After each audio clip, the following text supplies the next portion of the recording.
বিয়ের পর থেকে প্রায় একাধিক বছর, একাধিক যুগ পর সন্তানটা পেয়েছিল। তো আল্লাহ রাব্বুল আলামিন, প্রথমে ভেঙে দিই, পরীক্ষা। আজকের খুতবার আলোচনা হবে আল্লাহ রাব্বুল আলামিন মানুষের ঈমান যত বড় তাকে তত কঠিন দিয়ে পরীক্ষা করে। খুব মনোযোগ সহকারে শুনবেন। একটি শিশু যখন পৃথিবীতে আসে, প্রথম বাক্য হয় কি? মা, আব্বু, নাকি?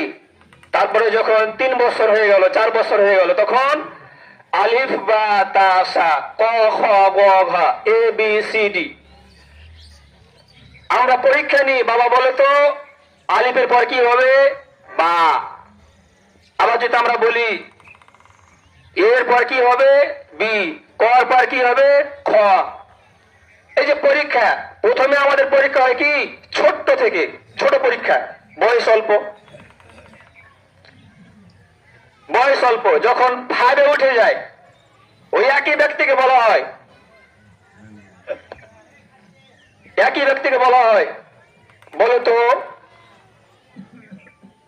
কোন হাতে ভাত খেতে হয়? বিসমিল্লাহ খাওয়ার পরে বলতে হয় না আগে বলতে হয়?